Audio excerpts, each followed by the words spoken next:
Cave diving is one of the most dangerous activities in the world. It combines the thrill of exploration with the constant risk of the unknown.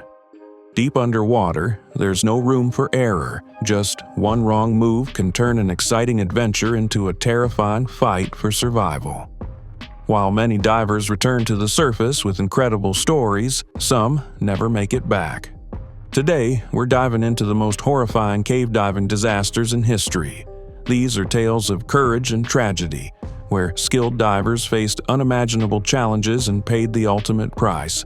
From the tragic fate of 5 friends in Utah's infamous cave, trapped by invisible dangers in a deadly air pocket, to the heartbreaking story of John Jones Inn, wherein tunnel became his final resting place, these events reveal the unforgiving nature of cave exploration. And then there's the pipeline disaster, a chilling story of professional divers caught in a catastrophic suction event inside an oil pipeline, with one lone survivor to tell the story.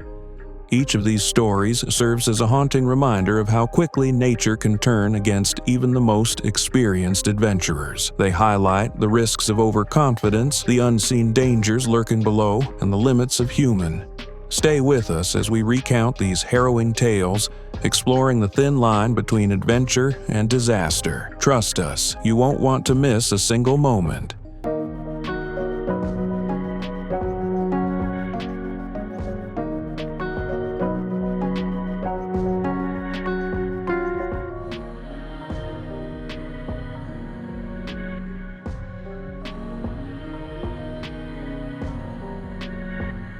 The Cave of Death, an irresistible challenge. In August 2005, 5 friends from Provo, Utah, decided to embark on a daring adventure into Gollum Cave, a local cavern nicknamed the Cave of Death. This hidden cave on Y Mountain was infamous among locals for its dangers, yet it held an irresistible allure for thrill seekers eager to conquer its dark, narrow passageways. Gollum Cave's entrance was small and partially submerged, requiring anyone brave enough to explore to navigate a narrow, water-filled tunnel approximately 15 feet long. The tunnel was just large enough for one person to pass through at a time, adding to the challenge and danger of the journey. Beyond this passage lay the inner chamber, a confined space with standing water, poor ventilation, and an ominous reputation. For the group of 5 friends, the cave represented both an adventure and a test of courage. Jennifer Galbraith, the only one with prior experience in the cave, described it as exciting but manageable. Confident in her abilities and reassured by Jennifer's previous visit, the group decided to enter the cave late at night, seeking an unforgettable experience. Despite the ominous nickname and warnings from the locals, the group didn't fully grasp the dangers they would face inside. The toxic environment, created by poor air circulation and decaying organic matter, was invisible to the eye but posed a lethal threat to anyone who entered. Unaware of the risks ahead, the friends crossed the threshold into one of Utah's most dangerous caverns, unknowingly sealing their fate. A midnight adventure turns fatal. The group of 5 friends, led by Jennifer Galbraith, gathered at the entrance to Gollum Cave late on the night of August 17, 2005. Armed with a single flashlight and little understanding of the cave's dangers, they were filled with excitement and anticipation. Jennifer, the only one familiar with the cave, assured her friends that it was safe despite its ominous reputation. At around 2 a.m., they began their descent. One member of the group, Joseph Ferguson, opted to stay behind, uneasy about the risks. He watched as Jennifer, followed by Blake Donner, Scott McDonald, and Ariel Singer, lowered themselves into the tight, water-filled passage that led to the inner chamber. The journey through the 15-foot submerged tunnel was difficult but manageable. Each person swam in darkness, relying on Jennifer's knowledge and the light from their single flashlight to guide them. One by one, they emerged into the inner chamber, a cramped, airless space just 6 feet high with water filling most of the floor. For a brief moment, they marveled at their achievement. The cave was silent, save for the sound of water lapping against the walls. But the stillness was deceiving. Unbeknownst to them, the air they were breathing was dangerously low in oxygen and high in carbon dioxide, a toxic combination that would soon turn their adventure into a desperate fight for survival. A cramped and airless chamber. The inner chamber of Gollum Cave, where the group arrived, was nothing short of claustrophobic. With only 6 feet of standing room and water filling most of the floor, it was a tight, suffocating space. Above the water, the group had just 3 feet of airspace, a detail that didn't alarm them at first but would soon prove deadly. The chamber was poorly ventilated, its air stagnant and heavy. Decaying organic matter in the water had created what experts call bad air, a toxic mixture of low oxygen and high carbon dioxide. This invisible hazard meant that every breath the group took was slowly consuming the already limited oxygen supply, replacing it with carbon dioxide and poisoning their environment further. At first, the friends chatted and laughed, oblivious to the danger. But within minutes, the effects of the bad air began to set in. They felt lightheaded and dizzy, with their breathing becoming labored. The oppressive atmosphere and poor lighting amplified their growing unease. Unaware of what was happening to them, the group lingered in the chamber, their bodies rapidly succumbing to the toxic air. Their only means of escape was the narrow, water-filled tunnel they had entered through, an exit that would soon become impossible to navigate. A fight against suffocation. As the minutes ticked by, the group's condition worsened. The toxic air in the chamber left them disoriented and struggling to think clearly. Breathing became increasingly difficult as carbon dioxide levels rose, causing dizziness, confusion, and panic. The friends realized too late that they were running out of oxygen. Jennifer Galbraith, the most experienced member of the group, decided to attempt an escape. She believed she could swim back through the narrow, water-filled tunnel and find help. But the effects of oxygen deprivation had taken hold, clouding her judgment and weakening her body. Jennifer submerged herself and began swimming through the pitch-black tunnel. However, the combination of disorientation and physical strain caused her to lose her way. She panicked, unable to locate the narrow exit, and drowned before reaching the surface. Back in the inner chamber, the remaining friends were now gripped with fear. Each of them was struggling to breathe, and the realization that Jennifer hadn't returned deepened their panic. They were trapped in a suffocating environment with no clear path to safety. Jennifer's desperate escape attempt. Jennifer's attempt to escape became the catalyst for the tragedy that followed. After she failed to return, Ariel Singer, one of the remaining friends, decided to follow her through the underwater tunnel. Ariel, too, was struggling with the effects of oxygen deprivation and panic. As she entered the passage, Ariel encountered Jennifer's lifeless body blocking the exit. The sight of her friend, combined with the confined space, caused Ariel to lose her orientation completely. Trapped in the tunnel, unable to move forward or back, she succumbed to the same fate.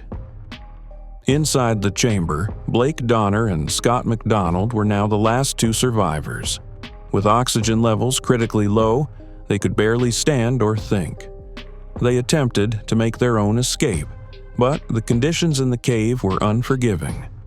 Both men drowned in the tunnel, their efforts thwarted by disorientation and exhaustion. A grim discovery. Joseph Ferguson, the only member of the group who had stayed outside the cave, began to worry as the hours passed with no sign of his friends. He contacted authorities, who arrived on the scene and launched a rescue operation. The rescue team pumped air into the cave and drained water from the passage to improve conditions. After hours of effort, they reached the inner chamber, only to make a heartbreaking discovery. The bodies of all 4 friends were recovered near the tunnel, their lifeless forms a testament to the dangers of the cave. The tragedy shook the Provo community, with locals mourning the loss of the young adventurers. Gollum Cave's dark reputation was cemented, and officials moved quickly to ensure no one else would suffer the same fate. Sealing the cave forever. Following the tragedy, Gollum Cave was permanently sealed with concrete. Authorities recognized the need to prevent further loss of life in a place so fraught with hidden dangers. Today, the cave serves as a stark reminder of the risks of exploration and the unseen threats that can lurk in seemingly harmless adventures. For many in the Provo community, the closure was bittersweet. While it ensured safety, it also marked the end of a place that had fascinated generations. The incident remains a chilling example of how quickly thrill-seeking can turn into tragedy when nature's hidden dangers are underestimated. The Nutty Putty Cave Tragedy. A Thanksgiving Adventure. In November 2009, John Jones, a 26-year-old medical student, joined his family for a cave-in expedition at Nutty Putty Cave in Utah. Recently reopened after years of being closed due to safety concerns, the cave required permits and was known for its notoriously tight passages. Despite its hazards, it was a popular site for experienced spelunkers like John, who had previously explored challenging caves. Accompanied by his brother Josh and a group of friends, John planned to navigate some of Nutty Putty's most infamous sections, including the birth canal. This particular passage was renowned for its extreme narrowness, making it one of the most difficult parts of the cave to navigate. For John, it was an exciting challenge, a chance to push his limits in the world of caving. However, what started as an adventurous outing quickly took a fateful turn. While exploring what he believed to be the birth canal, John unknowingly entered an uncharted passage that was even tighter and more treacherous. With little room to maneuver, John soon found himself wedged in an almost impossible position, misjudging the path. John believed he was entering the birth canal, a well-known route, but instead crawled into an uncharted section of Nutty Putty Cave. The passage narrowed drastically, forcing him to squeeze headfirst into a space measuring just 18 by 10 inches. At 6 feet tall and 200 pounds, John was a large man for such a tight space, and gravity worked against him as his body became trapped at a steep 70-degree angle, nearly upside down. As John tried to wriggle free, he only became more firmly stuck. His chest was pressed against the rock, restricting his ability to breathe. Despite his training and experience, John quickly realized that he had underestimated the risks of the cave's narrow passages. Josh, John's brother, attempted to pull him out, but the angle and tightness of the passage made it impossible. Understanding the seriousness of the situation, Josh rushed to get help, leaving John alone in the dark, upside down, and struggling to breathe, trapped in an unforgiving spot. John's position within the cave made his situation particularly dire. Being nearly upside down caused blood to pool in his head and lungs, increasing the physical strain on his body. Every breath became a challenge as gravity compressed his chest further against the rocks. Rescuers arrived quickly and began assessing the situation. Communication with John was established, and they worked to keep him calm while preparing for what would become a grueling rescue operation. Despite his predicament, John remained composed, believing that help would arrive in time. John even spoke to his wife on the phone, offering words of reassurance and hope. But as hours passed and his condition worsened, the strain on his body became increasingly apparent. Time was running out, and every moment spent in the tight passage made it harder for him to survive. The grueling rescue effort. Over 50 rescuers worked tirelessly for 27 hours to free John from the unforgiving tunnel. Using ropes, pulleys, and specialized equipment, they tried multiple strategies to extract him without causing further harm. The tightness of the passage and John's precarious position made progress excruciatingly slow. Rescuers were able to partially lift John several times, but each attempt was met with failure as his body sank back into the narrow fissure. The pressure on his chest was so severe that even the smallest movements caused him immense pain. Throughout the ordeal, John communicated with the rescue team, remaining optimistic despite his worsening condition. His composure and the dedication of the rescuers gave hope to everyone involved. However, the cave's tight confines and the difficulty of the task would soon lead to a tragic end. Physical limits reached. After nearly 24 hours of being trapped in the narrow passage, John's body began to give out. His upside-down position caused blood to pool in his head, leading to swelling and immense pressure on his brain. The tight fissure compressed his chest further with every passing hour, making each breath more labored and shallow. The rescuers, working tirelessly, knew time was running out. John's speech grew faint, and his movement slowed as his oxygen levels dropped dangerously low. Despite their best efforts, they were racing against a tragic inevitability. The tension in the cave was palpable, and the team knew they were approaching a breaking point. They worked faster, desperate to save John, but his body had reached its physical limits. The Nutty Putty Cave tragedy is one of the most heartbreaking stories in caving history. And yet, as we'll soon see, even darker and more dangerous tales exist in the world of confined exploration. A pulley failure seals his fate. As the rescuers prepared for one final attempt, they managed to lift John several inches using a pulley system. However, the strain on the equipment proved too much, and a critical carabiner broke, causing the system to fail. John slipped further into the narrow passage, making it impossible to reposition him. The team was devastated by the failure, knowing that their options were dwindling. With John's condition rapidly deteriorating, the chances of a successful rescue became slim. The tragic conclusion. After 27 hours of being trapped, John succumbed to his position, passing away before rescuers could free him. His death was a heartbreaking outcome for a mission that had galvanized the efforts of so many. Due to the narrowness of the passage and the risk to rescuers, John's body was unable to be recovered. Nutty Putty Cave became his final resting place, with the entrance permanently sealed as a memorial to his life and a warning to future adventurers. After John's passing, Nutty Putty Cave became his final resting place. Rescuers determined it was too dangerous to recover his body, and the cave was sealed permanently with concrete. Today, the entrance serves as both a memorial and a stark warning of the risks inherent in extreme exploration. For John's family and the rescue team, the loss was a devastating reminder of the limits of human strength and the unpredictability of nature. Nutty Putty Cave now stands as a symbol of caution for adventurers around the world. While this tragedy was grim, the next story takes us to an even more chilling disaster. The Pariah Pipeline disaster, involving professional divers and deadly underwater currents, demonstrates how even trained experts can face unimaginable dangers. Stay with us as we uncover this harrowing tale.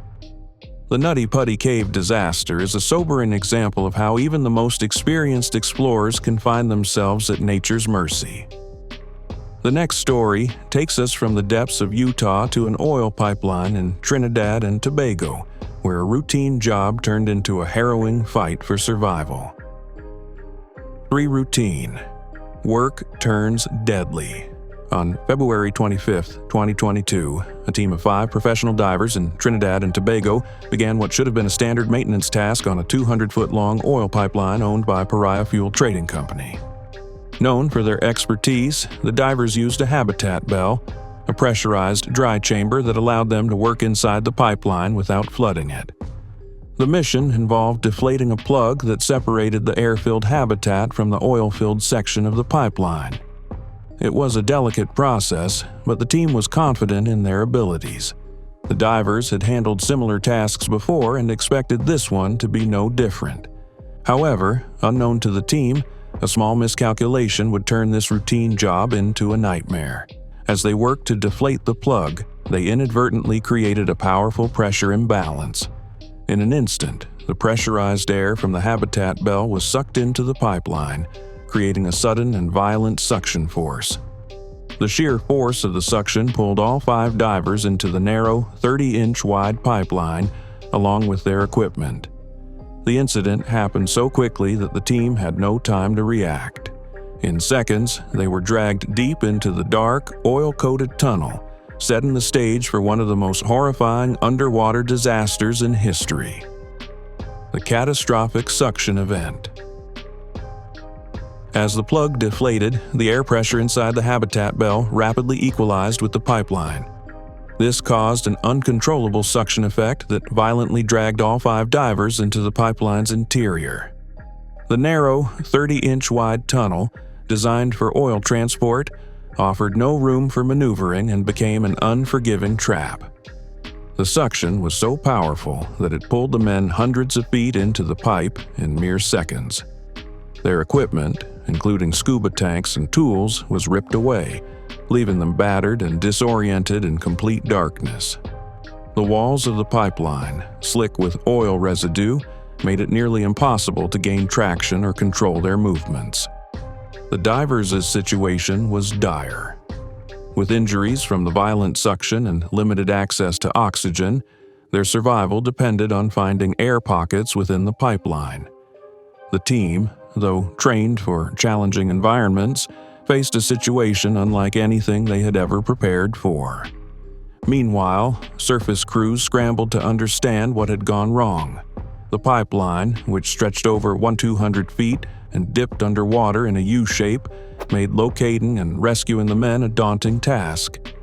Time was critical, but the team's exact location and condition were unknown, adding to the chaos. The catastrophic event transformed a standard operation into a race against time, as the divers struggled to survive in the unforgiving pipeline. Trapped in a dark, slippery tunnel.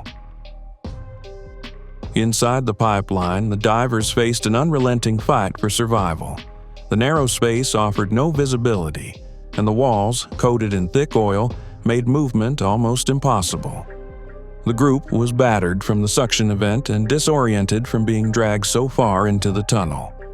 Remarkably, the men found small air pockets within the pipeline, allowing them to cling to life. But the oxygen supply was limited, and the confined environment began to take its toll. The oil-coated surfaces made breathing difficult, as the fumes filled the air and the divers' injuries began to worsen. The pipeline's U-shaped design added to the challenge. The divers were trapped in a section that sloped downward before curving upward again, making any attempt to climb out a near impossible task. They were forced to rely on their training and instincts, though the situation was unlike anything they had ever encountered. With injuries, exhaustion, and the toxic air working against them, the team attempted to communicate and plan their escape. But the darkness and the noise of the pipeline made it difficult to coordinate their efforts. Hope was fleeting as the divers struggled to hold on, knowing that rescue might not come in time. Chris Budrum's narrow escape. Amid the chaos inside the pipeline, 2 divers, Chris Budrum and Kazim Ali, decided to attempt a desperate escape. Injured but determined, they began searching for a way out. Along the way, they discovered 2 oxygen tanks left behind during the suction event, giving them a slim chance at survival. Kazim, unable to continue due to his injuries, urged Chris to take the remaining oxygen and push forward. With immense effort, Chris used the slippery walls of the pipeline to inch his way toward the surface. The oil-coated interior and narrow space made every movement excruciatingly slow, but Chris pressed on, driven by the will to survive. After nearly 2 hours of climbing and crawling through the pipeline, Chris finally emerged at a surface hatch near berth 6, bruised, exhausted, and covered in oil. His escape was nothing short of miraculous. Chris immediately alerted rescuers that his 4 colleagues were still alive, sparking a massive rescue operation. Despite his ordeal, Chris's survival gave hope to the divers' families and rescue teams. However, Time was running out for the others, who remained trapped in the dark, suffocating pipeline. The next hours would prove critical in determining their fate. A desperate race against time. After Chris Boudrum's escape, he informed rescuers that his 4 colleagues were still alive inside the pipeline. The trapped divers had likely found small air pockets to survive, but the situation was critical. Time was running out, and immediate action was required. Surface crews scrambled to devise a rescue plan. However, the complexity of the pipeline, a 1,200-foot-long structure with a U-shaped design, posed significant challenges. The tunnel was coated with oil and barely wide enough for a person, making it extremely dangerous for anyone attempting to enter. Reports emerged that tapping sounds were heard from inside the pipeline, believed to be signals from the trapped divers. This sparked hope among the rescue teams and families, but debates quickly arose about the safety of sending divers back into the hazardous conditions. Some argued that the risk was too high, while others insisted that any delay could cost lives. Despite the urgency, critical time was lost as the rescue effort stalled. No one knew how long the trapped divers could survive on the limited air pockets, and every passing moment made their survival less likely. The situation became a heartbreaking race against time, one that the rescuers were losing. The rescue that never came. As the hours stretched into days, hopes of rescuing the trapped divers began to fade. Rescuers debated the feasibility of entering the pipeline, citing concerns about safety and the potential for further casualties. Although tapping sounds were reportedly heard for nearly 48 hours after the initial accident, no immediate action was taken to reach the men. The trapped divers, who had survived the initial suction event, were left to rely on dwindling air pockets. Autopsies later revealed that some had lived for hours and possibly even days before succumbing to suffocation or injuries sustained during the event.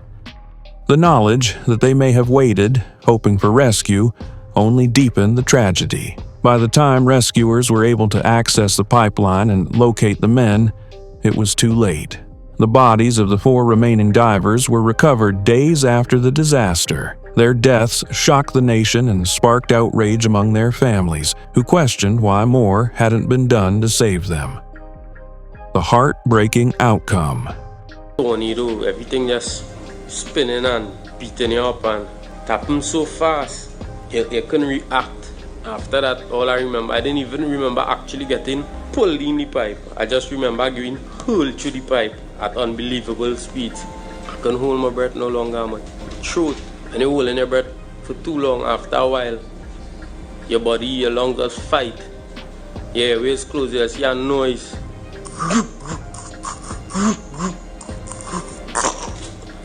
Your body suffering to pull air. An unbelievable nightmare. Your eyes burning. Every time you try to open your eyes, it's burning. You're pitch black, you can't see nothing. Your throat burning. Your ears ringing. Your body sore. And at that point, I tell myself I was gonna die. The recovery of the 4 divers' bodies marked the end of a harrowing ordeal. Each man's efforts to survive were evident, with signs that they had tried to move toward air pockets within the pipeline. The tragedy left their families devastated and the country of Trinidad and Tobago in mourning. For many, the heartbreak was compounded by the belief that the deaths could have been prevented. The delayed rescue efforts and lack of decisive action led to widespread criticism of the handling of the situation. The incident raised serious questions about safety protocols and emergency response measures in high-risk industries. The divers' families demanded accountability, pushing for investigations into the disaster. Their grief was matched by their determination to ensure that no one else would suffer a similar fate. The lessons learned. The Paria pipeline disaster left an indelible mark on Trinidad and Tobago. A commission of inquiry was launched to investigate the events leading to the tragedy and the failures in the rescue operation. Preliminary findings pointed to a lack of preparedness and poor communication during the critical hours after the accident. Chris Boudrum, the lone survivor, became an advocate for change. Despite his injuries and trauma, he has spoken out about the need for stricter safety regulations and faster response protocols. "We need to make sure this never happens again," he said in an interview, emphasizing the importance of better training and equipment for both divers and rescue teams. The pipeline remains a site of reflection, its tragic history serving as a reminder of the risks faced by those who work in dangerous environments. While the Pariah Pipeline disaster is a story of loss, it is also a call to action, a plea to prioritize safety and preparedness in the face of unpredictable challenges. With this final story, we see how even the most experienced professionals can be caught off guard by the hidden dangers of their work. These tales of survival and tragedy remind us of the thin line between adventure and catastrophe, and the unrelenting power of nature.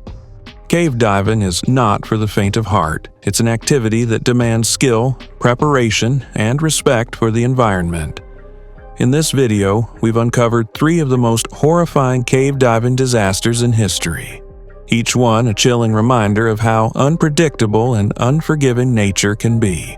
We began with the Gollum Cave incident, where 5 friends sought adventure in a hidden cave on Utah's Y Mountain. What started as an exciting exploration ended in tragedy as they fell victim to invisible bad air, a lethal mix of low oxygen and carbon dioxide. The toxic environment turned the inner chamber into a death trap, leaving no way out for those who entered. Next, we journeyed into the Nutty Putty Cave in Utah, where John Jones, an experienced caver, became trapped in an uncharted passage. Despite the heroic efforts of rescuers, his body succumbed to the immense physical strain of being wedged upside down in the narrow fissure. His tragic story led to the permanent sealing of the cave, which now serves as a somber memorial to his life. Finally, we dove into the Pariah Pipeline disaster in Trinidad and Tobago, a tale of professional divers caught in a catastrophic suction event.